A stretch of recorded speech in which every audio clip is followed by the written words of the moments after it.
मुझे देखते ही कहा कि आप कौन हैं। तो मैंने तुरंत उन्हें कहा, सर मैं आपके लिए आई हूँ। तो फिर उन्होंने मुझे मेरे बारे में पूछताछ करने लगे। तो मैंने सब कुछ बताया, और लेकिन उनसे एक ही बात की लास्ट में, सर मुझे बच्चे नहीं हैं। तो उन्होंने एकदम तुरंत और फटक से कह दिया कि आप बच्चे पैदा करने के लिए आए नहीं हैं, आपका जन्म बहुत बड़ा पर्पस है और वो पर्पस के लिए ही आए हो। मुझे तो बहुत दुख हुआ, क्योंकि मैं नई थी ध्यान में और मुझे पता नहीं, मुझे लगा कि वो आशीर्वाद देंगे, लेकिन ऐसा हुआ नहीं। और पत्री जी वो बुक सब पढ़ते थे और उसमें अंडरलाइन करते थे, और उसके बाद वो बुक्स का ज़ेरॉक्स और साइक्लोस्टाइल किया जाता था और उसे कम पैसे में हम खरीद सकते थे। तो इस तरह से मैंने बहुत सारे वो बुक्स पढ़े हैं, और जो पुराने बुक्स में पत्री जी का अंडरलाइन किया हुआ इम्पॉर्टेंट पॉइंट्स, तो उस ज्ञान से ही हर एक समस्या का हल है, और उसको हम कितना ध्यान के द्वारा और हमारे acceptance is very very important. हर बुक में यही दिया है कि you have to accept everything.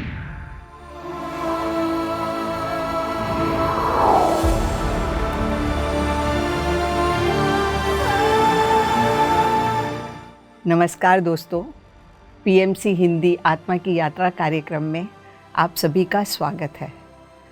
आत्मा की यात्रा के अलग अलग अनुभव और अलग अलग तरीके हैं। प्रत्येक आत्मा अपने अनुभवों को अलग अलग तरीक़ों से परिपूर्ण करती है, चाहे उसकी कोई भी स्थिति हो, प्रतिकूल हो या अनुकूल हो। तो आज हम आपके लिए एक सीनियर पिरामिड मास्टर अवनी जी, जो मुंबई से हैं और पिछले 21 साल से ध्यान के साथ PSSM में जुड़े हुए हैं, तो आइए हम उन्हीं से जानते हैं उनकी आत्मा की यात्रा। स्वागत है अवनी जी आपका आत्मा की यात्रा कार्यक्रम में। नमस्ते। ब्रह्मश्री पितामह पत्री जी को साष्टांग प्रणाम करते हुए आज इस आत्मा की यात्रा में शुरुआत करूँगी। Thank you. अवनी जी, हम जानना चाहते हैं कि आपकी ये आत्मा की यात्रा शुरू कैसे हुई। आपका बचपन, आपके परिवारजन, उनके बारे में हम जानना चाहते हैं। डियर फ्रेंड्स, मैं मुंबई में मेरा जन्म और मेरा एजुकेशन सब मुंबई में हुआ है, और हम 7 भाई बहन हैं, उसमें मैं थर्ड हूँ। बचपन से मैं भक्ति मार्ग में ज़्यादा लीन रहती थी। इस तरह से मेरा जीवन आगे बढ़ता गया है, और मैं यहाँ पर मेरा एजुकेशन में एक लॉ ग्रेजुएट हो गई, और मैं लॉ प्रैक्टिस भी करने लगी मेरे पिताजी के साथ, क्योंकि वो भी एक लीगल प्रैक्टिशनर थे। और उसके बाद 1989 में मेरी शादी हो गई, और यहाँ से मैं हैदराबाद चली गई, और वहाँ से इसी तरह से ही भक्ति मार्ग में रहती थी। और उनका जो हिंदुस्तान पेट्रोलियम में जॉब करते थे, तो उनका एवरी 2-3 साल ट्रांसफ़र होते थे।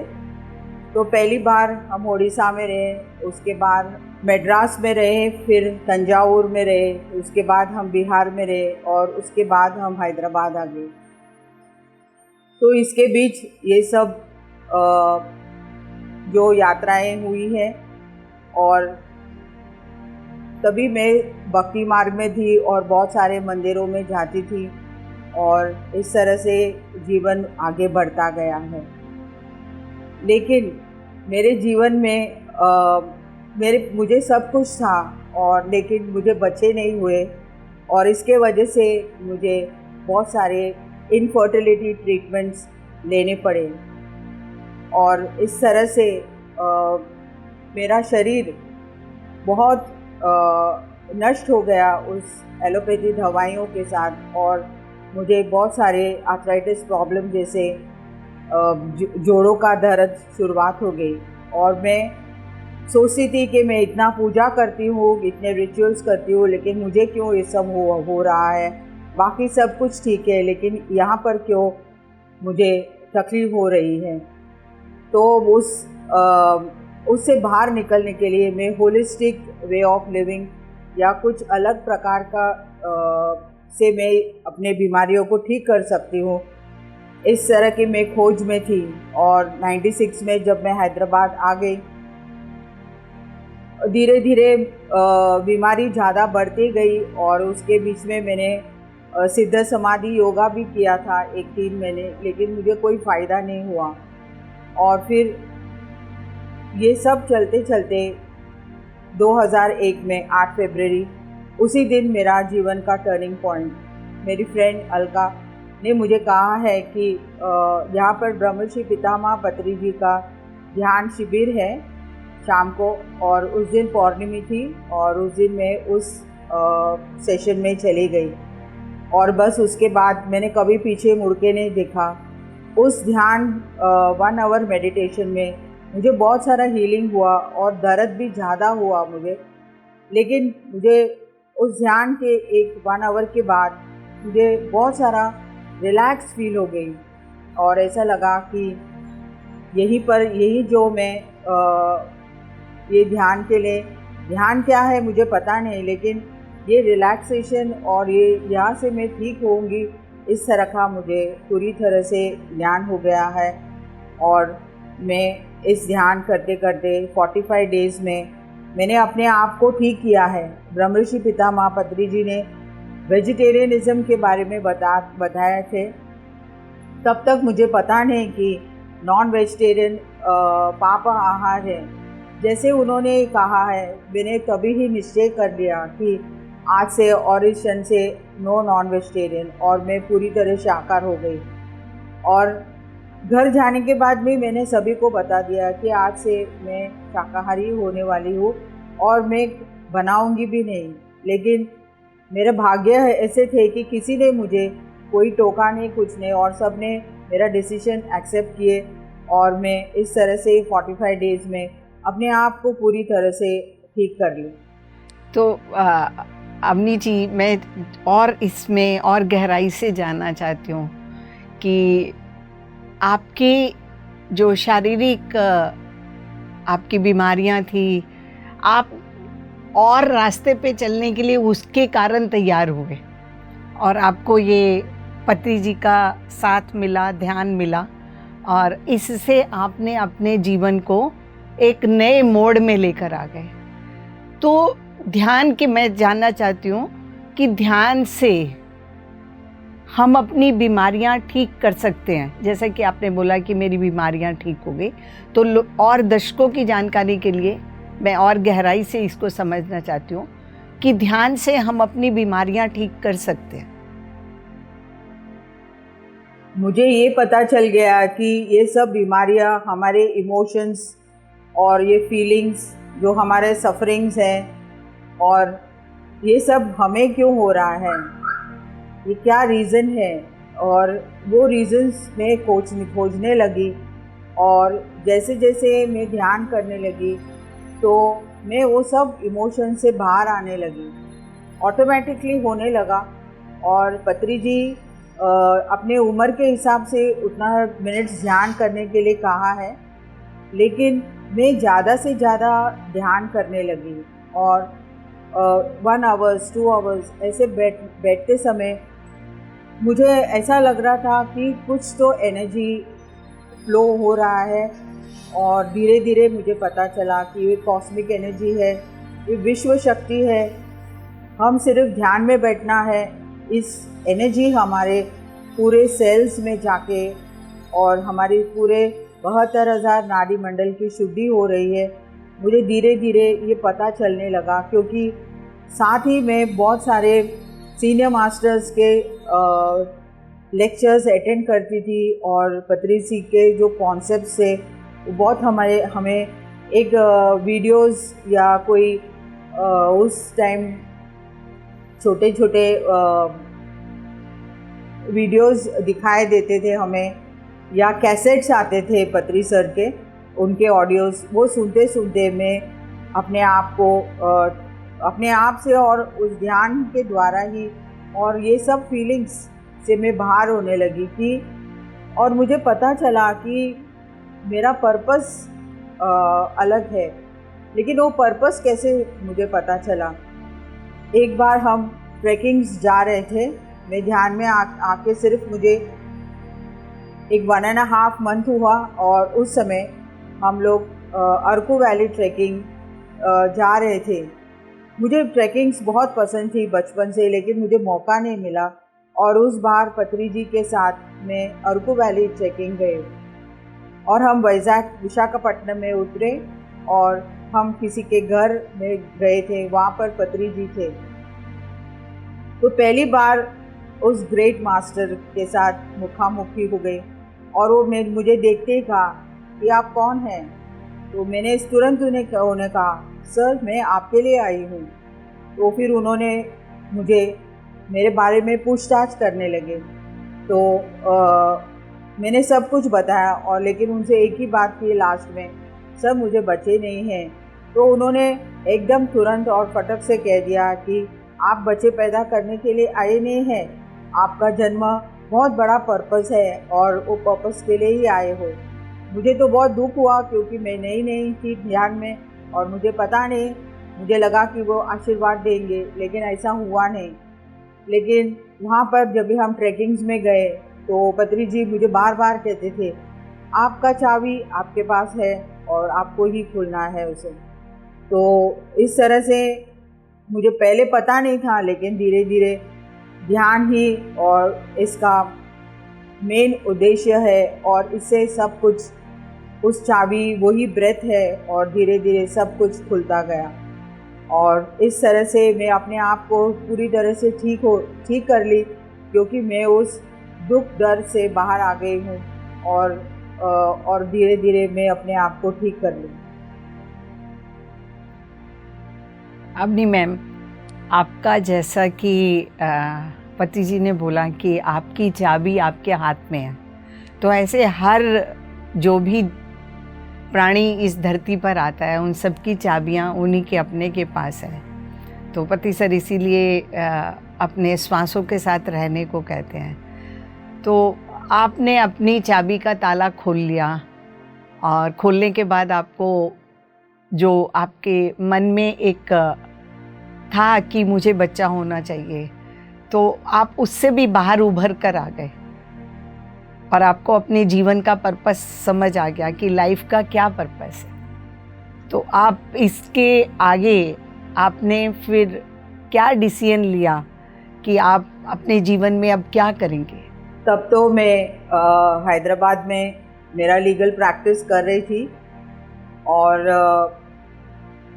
ध्यान के द्वारा मुझे पता नहीं, लेकिन मेरे इंट्यूशंस बढ़ने लगे और मुझे बहुत तुरंत थर्ड आई एक्सपीरियंसेस होने लगे। और जब भी मैं कोर्ट में जाती थी तो मुझे अंदर से आवाज़ें आती थी कि ये जगह आपकी नहीं है, आप यहाँ पर क्यों आए हैं। तो मुझे 1-2 बार मैंने उसको ऐसे ही टाल दी, लेकिन तीसरे बार मुझे लगा कि कुछ तो है, कुछ तो मुझे कह रहा है कि ये नहीं, ये मार्ग नहीं है, मुझे और कुछ करना है। तो मैं 2003 में अपने प्रोफेशन को क्विट कर ली और मैं पूरी तरह से PSSM से जुड़ गई और वहाँ पर जो सीनियर मास्टर्स थे उनके साथ में मैं जगह जगह जाती थी ध्यान प्रचार के लिए। और इस तरह से मैंने जो पत्री जी ने कहा है उसको मैंने अपने आप में पूरी तरह से इम्बाइब कर ली कि जो उन्होंने कहा है वो सही है, मेरा मार्ग बहुत यही मार्ग है। और मुझे एक बार एक विज़न भी आए थे कि मैं इस ध्यान के लिए ही आई हूँ, क्योंकि मैंने पिरामिड देखा था और पत्री जी को भी देखी थी मैं। तो मुझे उस विज़न से पूरी तरह से कंफर्म हुआ था कि मेरा यही मार्ग है और मैं तब से PSSM से जुड़ गई और आज तक मैं यही काम कर रही हूँ।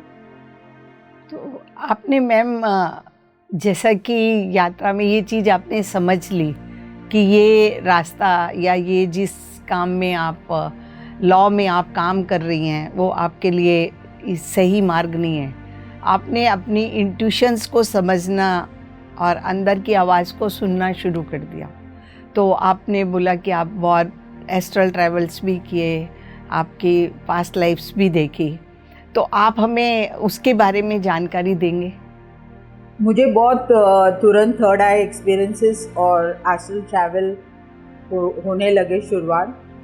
मैं इतना पूजा कर रही थी, इतने बहुत सारे रिचुअल्स, ये सब कुछ कर रही थी, लेकिन मुझे कोई भगवान ने दर्शन नहीं दिया। लेकिन ध्यान में आने के बाद ऐसे एक पिक्चर की तरह सभी भगवान, जैसे हम उनको मास्टर्स कहते हैं, वो सब दिखाई देने लगे। और मुझे बहुत बार वे लोग मुझे एस्ट्रल ट्रैवल कराते हुए दूसरे लोक में लेके जाके मुझे बहुत सारे चीज़ बताने लगे। और मुझे धीरे धीरे मैं कौन हूँ, मैं कहाँ से आई हूँ, मेरा पर्पस क्या है, वो मुझे वहाँ से मुझे पता चला। और इस तरह से सब कुछ कंफर्म हुआ है कि मैं यही मार्ग चुन के आई हूँ। और बद्री जी ने मुझे कहा था कि आपका बच्चों का बैलेंस ख़त्म हो गया है, वो सब पिछले जन्मों में हो गया है, अभी आपको कोई अटैचमेंट्स नहीं रहेंगे और आपको बहुत सारा काम करना है और आप संत बनने आए हैं, इस तरह से उन्होंने कहा। हमें और बताइए अपनी पास्ट लाइफ के बारे में, और हम जानना चाहते हैं। तो रिलीजन, अभी इस जन्म में मैं हिंदू के घर पैदा हो गई, लेकिन मुझे एक लाइफ टाइम्स में मैं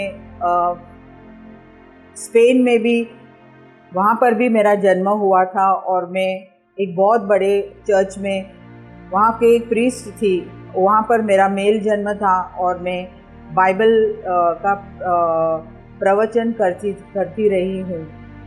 इस तरह से मुझे पता चला कि मैं क्रिश्चियन भी रह चुकी हूँ। फिर मैं एक बार, मेरा जन्म कश्मीर में, सूफी मास्टर, उस लाइफ टाइम में भी मैं मेल हूँ और वहाँ पर भी मैंने अपने आप को पाया है। तो मैं हिंदू नहीं हूँ, मुस्लिम नहीं हूँ, और हर एक जन्म में मेरा अलग अलग पात्र है। इस तरह से मुझे पूरी तरह से ज्ञान होने लगा और मुझे इस आत्मा की यात्रा में बहुत क्लैरिटी आने लगी मेरे जीवन का, और पीछे मुड़ के मैं कभी भी नहीं देखी और मैं आगे बढ़ती रही। आपने जीवन में जॉब भी करा, आपके लाइफ में आपकी शादी भी हो गई, और जो आप हर किसी को होता है मैरिज के बाद जी बच्चे होने चाहिए, वहाँ से भी आप पार कर गए, आपको उसकी भी समझ आ गई। परंतु क्या हमारी इस आत्मा की जर्नी में हमारा क्या सीखने को हम आए, ये आपको पता चला? जो हम सीखे हैं और इसे हम बहुत लोगों को इस तक पहुंचाना है, क्योंकि ये जो सर्विस है, लोक कल्याण के लिए आई हूँ, ये मुझे धीरे धीरे पता चला है। क्योंकि मैं उस बीमारी से बाहर निकली हूँ, तो ऐसे कितने सारे लोग हैं जो इस दुख से गुज़र रहे हैं, और मेरे तो 45 डेज़ में सभी दवाइयाँ छूट गई। तो और भी कितने सारे लोग हैं, और मुझे ये सोच आई है कि ब्रह्मश्री पितामह पत्री जी, वो अपना पूरा जॉब वगैरह सब छोड़ के, उन्होंने ऑलरेडी 91 में ही शुरुआत कर ली है। उनको तो फैमिली था, लेकिन वो किस तरह से चल पड़े हैं। मैं भी क्यों ना इस तरह से आगे बढ़ूं, जो मैं पाई हूँ, क्यों सबको मैं नहीं बताऊं। तो ये सोच मुझे आने लगा और मैं अपने आप को पूरी तरह से PSSM से जुड़ गई, क्योंकि यही मार्ग है कि अगर हमें जीना है तो यही मार्ग है, और यही मार्ग से हम जी सकते हैं। क्योंकि जीवन बहुत सिंपल है, लेकिन हमने उसे बहुत कॉम्प्लिकेटेड कर लिया है। पत्री सर के कॉन्सेप्ट्स में वो बहुत मैं गहराई से सुनती थी और वे क्या कहने चाहते थे, और मुझे धीरे धीरे सब कुछ पता चलने लगा। और 2004 तक मैं हैदराबाद में रही, और उसके बाद इसके पहले मेरे जीवन में और एक चैलेंज आया। बच्चे नहीं हुए, वो एक बात है। फिर मेरे जीवन में मेरे मैरिड लाइफ में बहुत दरार आ गई और हम साथ नहीं रह पाए हैं। तो 2004 में मेरा सेपरेशन हो गया और वहाँ से मैं पूरी तरह से इस सोसाइटी में और मेरे काम में मैं इन्वॉल्व हो गई।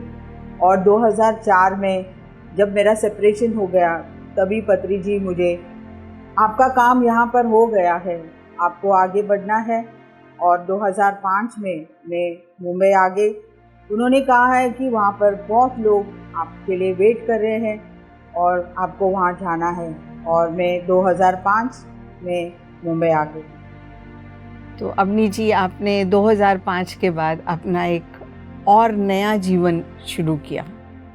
आप इंडिपेंडेंटली, फ्रीली आप आगे और आगे बढ़ने लगी। तो जो पुरानी हम यादें हैं,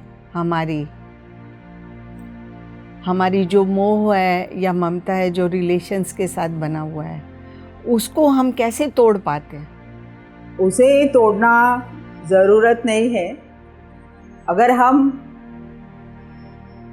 जो हो रहा है जीवन के फ्लो के साथ, एक रिवर जैसे फ्लो हो रही है, अगर हम उस फ्लो के साथ रहेंगे और उस रिवर को जैसे सब कुछ लेते जाती है आगे, कुछ भी कचरा हो या कुछ मॉस हो या कुछ भी फंगस हो, उस तरह से मैं सब कुछ एक्सेप्ट करने लगी।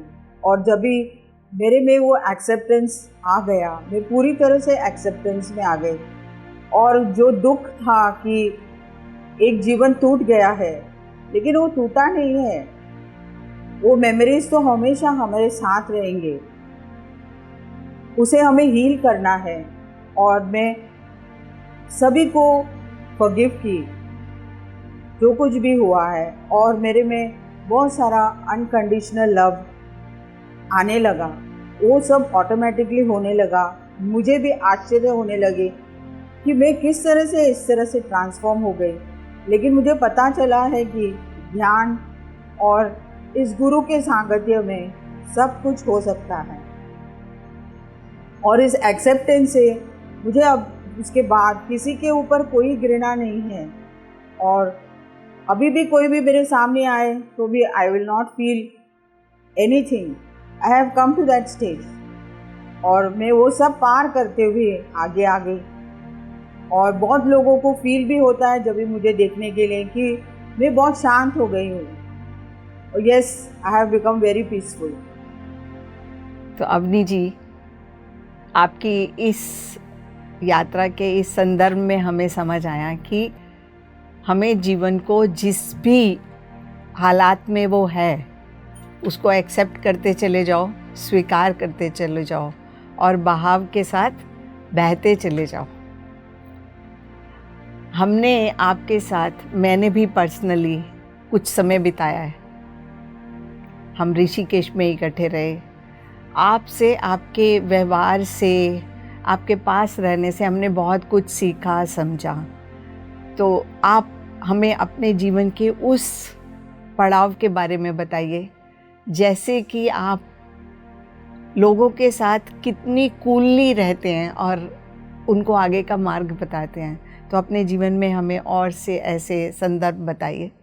क्योंकि मैंने बहुत सारे चैलेंजेस देखे हैं और बहुत सारे इश्यूज मेरे सामने आए हैं। और पहले तो मुझे समझ नहीं थी, लेकिन ध्यान में के आने के बाद मुझे धीरे धीरे उस एक्सेप्टेंस में आने के बाद जो भी मेरे सामने आके अपना जो कुछ भी बताते हैं मुझे, क्योंकि मैंने बहुत सारे समस्याएं फेस की हूँ और मैं किस तरह से इसमें से बाहर आ गई मुझे पता है, तो मैं वे लोग को सही बता सकती हूँ कि because I can feel their emotions, I can feel their sufferings, और मैं उनके साथ में एक हो जाती हूँ। तो बिकॉज मैंने वो सब एक्सपीरियंस किया है, तो मैं उन लोग को बता सकती हूँ कि आप इस तरह से कीजिए और आप इस से बाहर आ जाएंगे। इस ध्यान की यात्रा में मुझे 2011 में बालकृष्ण सर के सेठ वर्कशॉप्स में मुझे सेठ मास्टर से कनेक्ट हो गई, और सेठ मास्टर के बुक्स पढ़ने के बाद वो जो नॉलेज देते हैं किस तरह से उनको वो हीलिंग प्रोसेस करवाना है, मैं वहाँ उस एकेडमी में सीखी हूँ और इस यात्रा में मुझे वो नॉलेज आ गया है। और सेठ मास्टर मेरे से कनेक्ट होने से मैं सबको गाइड कर पाती थी, और इस तरह से बहुत लोग, क्योंकि सब लोग उनको लगता है कि मैं इनको शेयर करूँगी तो शायद मैं उस सफरिंग से बाहर आ सकती हूँ। उनको ऐसा लगता है, बहुत लोगों ने मुझे कहा है कि क्यों नहीं हमें ऐसा लगता है कि आपको बताने से हमारा जो भी इश्यूज़ है वो हल हो जाएंगे। तो जैसे मैं अपने आप को ट्रांसफॉर्म हो गई, शायद वही वाइब्रेशंस और फ्रीक्वेंसीज उन तक पहुंचती है और वे लोग मेरे संपर्क में आते हैं, और मैं अपने गुरु के और इस ध्यान का जो ऊर्जा है उसे मैं मदद करने के लिए हमेशा रेडी रहती हूँ। अवनी जी, जैसा कि आपने अभी बोला कि आप की ऊर्जाएं जो हैं ऐसी होती हैं, या जो भी आपने संघर्ष किया उसके माध्यम से आप औरों की भी सहायता कर रहे थे, तो क्या एक प्रश्न है कि क्या जब हम औरों की बात सुनते हैं और हम कैसे स्थिर रहकर कि उनकी जो बातें हैं उसका असर हमारे ऊपर ना हो, इसके बारे में हमें कुछ बताइए। मैं उस इमोशंस में नहीं जाती हूँ, उनके जो भी है मैं सुनती हूँ, क्योंकि हर एक का जो कर्म है वो तो उनको फेस करना ही है। वो कर्म से निकलने के लिए हल है ये मैं जानती हूँ, लेकिन कर्म तो उनको फेस करना ही है। यही मैंने जो कर्म सिद्धांत में सीखी थी कि हम जो कुछ भी डिज़ाइन करके आए हैं और हमें आगे बढ़ना है, तो बहुत सारे इश्यूज हम फेस करते हैं, और ये जो कर्म है, ये कर्म का साइकिल से हम दूर नहीं हट सकते हैं, लेकिन हमें उसे फेस करना है, और जैसे हम फेस करेंगे तभी हम उसे बाहर आ जाएंगे। तो हर एक का कर्म है वो उनको फेस करते हैं। जब भी वो कर्म खत्म होने के समय वे लोग बहुत बुरी तरह से एग्जॉस्ट हो जाते हैं कि अभी क्या करें। अभी उस समय वो जो भी पात्र है वो रेडी हो जाते हैं। When the disciple is ready, the guru appears. गुरु कोई फॉर्म में आ सकते हैं, और उस समय वो लोग मेरे पास आते हैं और उनको गाइडेंस मिलती है, क्योंकि उनके हिसाब से, उनके जो डिज़ाइन के हिसाब से उन्हें आध्यात्मिक की तरफ आना ही है। तो अगर ये समस्या नहीं आएंगे तो वो लोग इस तरफ नहीं आएंगे, क्योंकि मुझे अगर वो समस्या नहीं आई तो मैं यहाँ पर नहीं आती। आज मैं कोई सुप्रीम कोर्ट में या हाई कोर्ट में जज हो जाती। लेकिन जो आत्मज्ञान मुझे नहीं मिलता। तो मुझे पता है कि जब भी समय आने के बाद जो कोई भी हो इस तरफ आ जाएंगे, और वो कर्म सिद्धांत मुझे पूरी तरह से पता है। तभी लोग खोजते हैं कि कहाँ पर है मार्ग, और इस तरह से वो लोग आते हैं। तो किसी का इमोशंस लेने की कोई ज़रूरत नहीं है। मैं सुनती हूँ और उनको मार्ग बताती हूँ। मैं उनका कोई इमोशंस नहीं लेती हूँ। अवनी जी, आप बिल्कुल साक्षी भाव से उनका लेकर आप उनके जो इमोशंस हैं अपने अंदर, उनके साथ अटैच नहीं होते। इससे आपको कोई फ़र्क नहीं पड़ता। तो एक और प्रश्न था कि जैसे लोग मांसाहार होते हैं, आपकी इस जर्नी में आपके पीछे कोई अनुभव आपको ऐसा आया हो कि आपको जो तकलीफ़ें आई या आपकी रुकावटें आई, तो जैसे जो मांसाहार है वो भी आपके कर्म सिद्धांत के कारण ही आपको ये सब मिला, ऐसा कभी आपने अनुभव किया है क्या? यस, मुझे, क्योंकि इस धरती पे आने के समय मुझे पता था कि मांसाहार नहीं करना चाहिए, लेकिन मैं ऐसे घर में पैदा हो गई और मेरे माँ बाप को भी नहीं जानते थे कि ये नहीं खाना चाहिए। जब तक मुझे पत्री सर नहीं मिले तब तक मुझे इसके बारे में पता नहीं था। और जैसे उन्होंने कहा है कि ये पाप आहार है, तो मैं तो तुरंत ही छोड़ दी। और ये भी एक सीक्रेट है कि जैसे मैं वेजिटेरियन हो गई, मेरा 50% ऑफ कर्मा, ये एक सीक्रेट है मेरे लिए, 50% ऑफ कर्मा मेरा यूं ही निकल गया,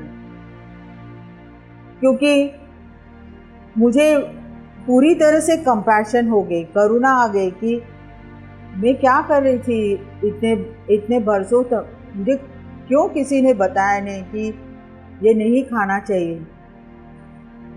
और जैसे पत्री जी कहते हैं कि जैसे हमें पता चलता है कि ये प्रकृति के विरुद्ध है, तो हमें तुरंत ही छोड़ना है, और मैं वो तुरंत छोड़ दी। इसके लिए मेरे बहुत सारे कर्म यूं ही कट गए, और जो बाकी के थे उस कुछ कर्मों को मैंने फेस किया है, और आज मेरा जो कार्मिक बैगेज है तो पूरी तरह से एम्प्टी हो गई। इसका मैं एक एक्सपीरियंस देना चाहती हूँ। 2007 तक मैंने बहुत सारे कार्मिक इश्यूज़ मैंने फेस किए हैं। 2007 में दिसंबर में हम तिरुवन्नामलई ध्यान महायज्ञ के लिए जा रहे थे। उसके ठीक 7 दिन पहले मुझे मैं ध्यान करते करते मैं ऐसे यूं ही लेट गई, और मुझे एक विज़न आया कि मैं अपना बैग लेके जा रही हूँ और स्टेशन में खड़ी हूँ, और वहाँ पर रख के यूँ इस तरफ ऐसे जगह मुड़ के गई, और मेरा पूरा बैग खाली हो गया और सारे चीज़ बिखर गए, और कुछ चीज़ मुझे दिखाई भी नहीं दे रहे थे, और मैं वहीं पर रो पड़ी। अरे मेरा सब कुछ लुट गया, कुछ नहीं है मेरे पास अभी। उतने में मुझे हमारे सीनियर मास्टर डॉक्टर न्यूटन दिखाई दे रहे हैं, और वो हंस रहे हैं। तो मुझे ऐसा लगा कि ये क्यों हंस रहे हैं, इसका और विजन का क्या कनेक्शन है। और मैं बहुत डर के उठ गई, और बहुत देर तक मुझे नींद नहीं आई।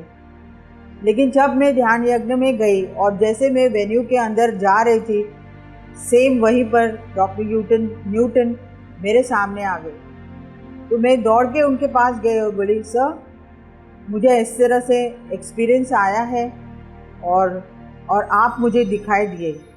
तो वो फिर से ऐसे हंस पड़े और बोले, yes madam, you have emptied your karmic baggage, now you can go and enjoy.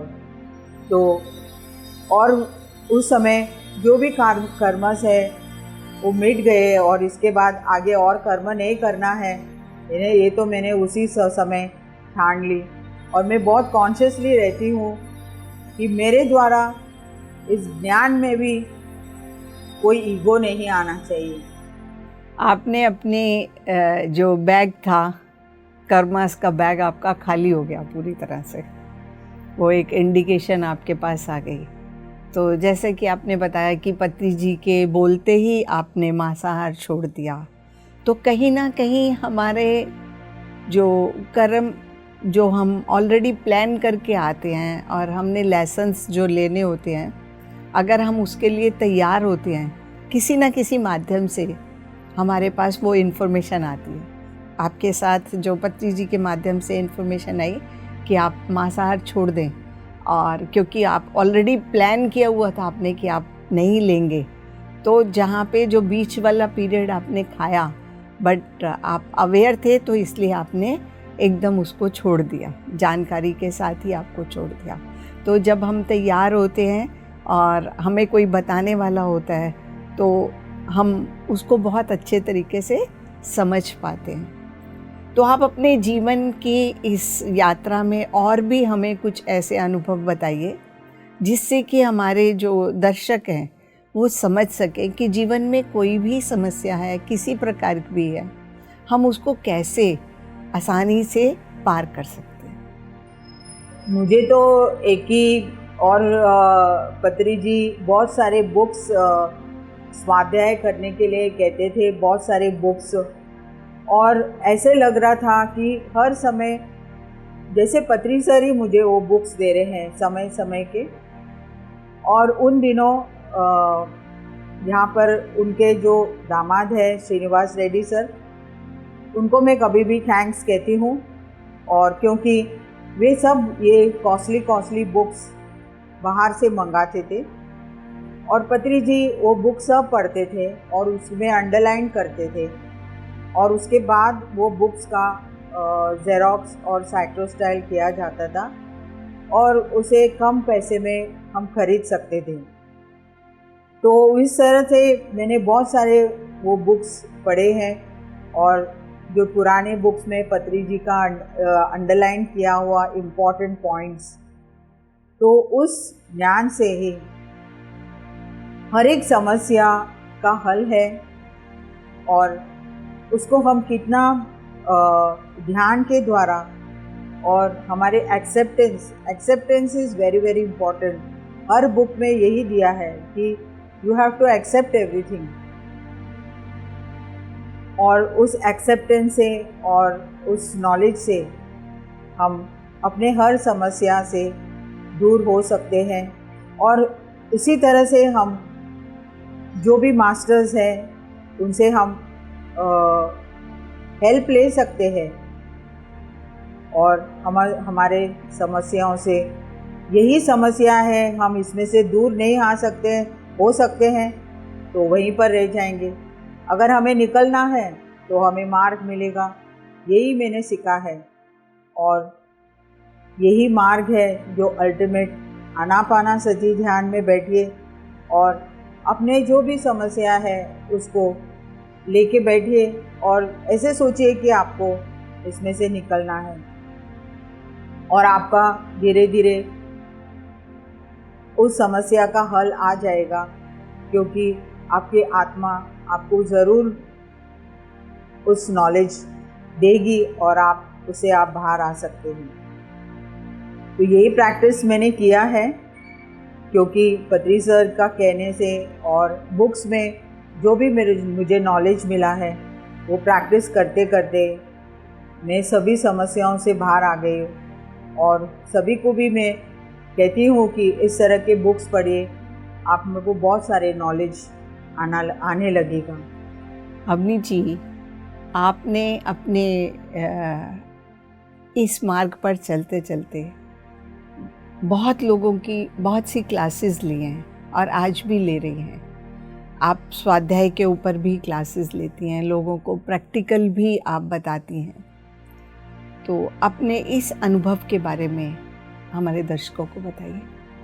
अभी तो मैंने स्पिरिचुअल ग्रोथ बुक के ऊपर मैंने स्वाध्याय किया है, उसमें कुछ 14 चैप्टर्स हैं और इस तरह से कुछ हिंदी सेशंस में, जैसे लीना मैडम के यहाँ पर और हमारे दिव्य महाराष्ट्र में, ये जो भी 14 चैप्टर्स है उस बुक में, मैंने उसके हर एक दिन हर एक चैप्टर के बारे में बताते हुए और मेडिटेशन भी कराए।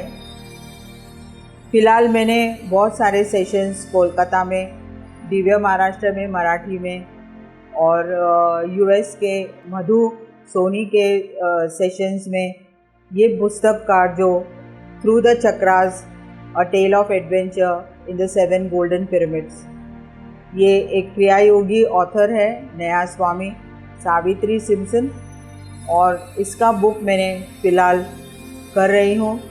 जो भी मुझे इस बुक के बारे में पूछ रहे हैं तो मैं सेशंस लेने के लिए, ये बुक 7 डेज़ का सेशन रहता है और 7 चक्रास, किस तरह से इस चक्रास के जो ब्लॉकेजेस हैं और उसे हम किस तरह से क्लियर कर सकते हैं। तो ये 2 बुक्स तो मैंने बहुत बार किए है, वो भी इस 3 साल में जब भी हम ऑनलाइन सेशन शुरुआत किए। आपने जैसे इतनी बुक्स भी पढ़ ली और आप लोगों को रिकमेंड भी कर रही हैं, तो पति जी के 18 प्रिंसिपल्स जो PSSM के लिए उन्होंने बनाए हैं, तो आप जैसे अभी नो डॉक्टर नो मेडिसिन स्वाध्याय तो आप कर ही रही हैं, आप और लोगों को ध्यान भी सिखा रही हैं, तो और कुछ ऐसे जो प्रिंसिपल्स हैं PSSM के, आपने उनके ऊपर भी काम किया? यस, जो 18 प्रिंसिपल्स हैं उसके बारे में तो हम बताते हैं सभी को, लेकिन नो डॉक्टर नो मेडिसिन्स के बारे में भी अभी जो लोग को क्रॉनिक प्रॉब्लम्स है, जो क्रॉनिक प्रॉब्लम मुझे था और मैं तभी आयुर्वेदिक और होम्योपैथी दवाइयाँ ले ही रही थी, लेकिन एक बार मैं पत्री सर से पूछी हूँ, सर अभी मुझे ये दवाइयाँ ज़रूरत है क्या? तो उन्होंने मुझे कहा कि आप में कॉन्फिडेंस है इसे छोड़ने के लिए? तो मैं बोली हाँ सर, मुझे ऐसा लगता है कि मुझे ये ज़रूरत नहीं है, तो छोड़ दीजिए। तो मैं सभी को यही कहती हूँ कि अगर आप में कॉन्फिडेंस आया है और आप विदाउट मेडिसिन रह सकते हैं, तो आप नो डॉक्टर मेडिसिन का तो कॉन्सेप्ट आप ज़रूर अपनाएं, क्योंकि मैंने अपने आप को, जैसे मुझे पत्री सर कहे हैं, मैंने अपने आप को देखा है कि मुझे अगर वो कॉन्फिडेंस है और मैं इस दवाइयों के बिना रह सकती हूँ, तो मैं तभी छोड़ दी मैंने। और फिर उसके बाद अभी मुझे 21 साल हो गए, नो डॉक्टर नो मेडिसिन, और यही इससे रहती हूँ मैं और प्रैक्टिस भी कर रही हूँ। लेकिन जिसको क्रॉनिक प्रॉब्लम है उनको एकदम छोड़ने के लिए मैं नहीं कहती हूँ। और आज तो पत्री सर आयुर्वेदिक प्लांट बेस्ड तो मेडिसिन ले सकते हैं, ऐसे उन्होंने बेंगलोर में भी कहा है। तो जब तक आपको कॉन्फिडेंस नहीं आए तब तक आप अपने आप को देखिए, लेकिन अगर आपको कॉन्फिडेंस आ गया है कि आप दवाइयों के बिना रह सकते हैं, तो यू कैन गो अहेड। तो अवनी जी, इसका मतलब है कि जब तक हमें अपने अंदर की आवाज़, जो हमारा कॉन्फिडेंस है कि मैं ये कार्य मेरे लिए ठीक है या गलत है, हम ये बिल्ट नहीं कर पाते, तब तक हम जिन पर निर्भर हैं उन पर रहें और धीरे धीरे अपने आप को इससे बाहर निकाल कर हम अपने जीवन में नो डॉक्टर नो मेडिसिन की थ्योरी को भी ला सकते हैं। पर हमें अपने अंदर की आवाज़ को सुनना है। अगर कॉन्फिडेंस आ जाता है तभी हम उसको बिल्ड कर पाएंगे। तो हम आपसे एक चीज़ और जानना चाहते हैं कि जैसे आप अपनी इस यात्रा में बहुत बार पति जी के साथ भी अपने ट्रैवल किया, यात्राएं की, तो उनकी कोई सुनहरे कहानी वो हमें बता सकते हैं आप? वैसे तो बहुत सारे बार सर के साथ हम ट्रैवल किए हैं, बहुत सारे ट्रैकिंग्स में ज़्यादा हम जाते थे, तो वहाँ पर बहुत बार 3-3 दिन हम फॉरेस्ट में रहते थे और अद्भुत एक्सपीरियंसेस आते थे हमें। लेकिन वो ट्रैकिंग्स में उनका जो हमें लेके जाना और फॉरेस्ट में रहना, बहुत सारे एनिमल्स भी रहते थे लेकिन कोई पास में नहीं आते थे। श्रीशैलम के एक बार हम जब भी गए थे उस फॉरेस्ट में, वहाँ पर बहुत ज़ोरों का बारिश हुआ, एक तूफ़ान जैसा। उस 3 दिन हम उस बारिश में ही रहे, लेकिन छोटे बच्चे से लेके बड़ों तक किसी को कुछ भी नहीं हुआ है। हम भीग रहे थे, कुछ देर बारिश रुक जा रही थी। It was a miracle. हमारे लिए खाने का समय, कुछ समय बारिश रुक जाती थी और फिर शुरुआत हो जाती थी। और उस 3 दिन हम उस फॉरेस्ट को पार करते करते हम श्रीशैलम तक आ गए, लेकिन हमें कुछ भी नहीं हुआ वहाँ पर। वे हमारे साथ रहे हैं। मुझे और उस साल 2003 में एक्चुअली नागार्जुन सागर डैम पूरी तरह से सूख चुका था और वहाँ पर पानी एक बूंद भी नहीं थी। और उस 3 दिन लगातार उस बारिश के वजह से पूरा डैम ओवरफ्लो होने लगा। और उस समय वो पेपरों में भी फॉरेस्ट ऑफिसर्स ने उनके स्टेटमेंट्स दिए हैं कि 600 लोग PSSA मूवमेंट के ग्रुप के और उनके गुरु के साथ इस फॉरेस्ट में रहे हैं और 3 दिन लगातार बारिश आई। तो ये तो एक अद्भुत मिरेकल मैंने जो अपने से एक्सपीरियंस की हुई। तो अवनी जी, आपकी लाइफ में पिरामिड के कुछ मिरेकल्स हैं क्या? आपने पिरामिड एनर्जी को यूज़ किया, पिरामिड से क्या और लाभ हो सकते हैं? पिरामिड्स तो एक अद्भुत, it's a wonder of the world. और ये सीक्रेट्स पहले से लेमोरिया, एटलांटिस सिविलाइजेशन के लोग सब जानते थे। और गीज़ा पिरामिड के अलावा वर्ल्ड में बहुत सारे पिरामिड्स हैं। बॉस्निया में भी बहुत सारे पिरामिड्स हैं, मेक्सिको में। उनका जो सीक्रेट्स है, इजिप्शियंस जानते थे कि उसमें जो कुछ भी रखा जाता है वो हमेशा पेरिश नहीं होता है, हमेशा फ्रेश रह जाता है। लेकिन इस ऊर्जा, और मैंने भी वो बुक पढ़ा है, the secret power of pyramids, और उसमें बहुत अद्भुत तरीके से दिया गया है।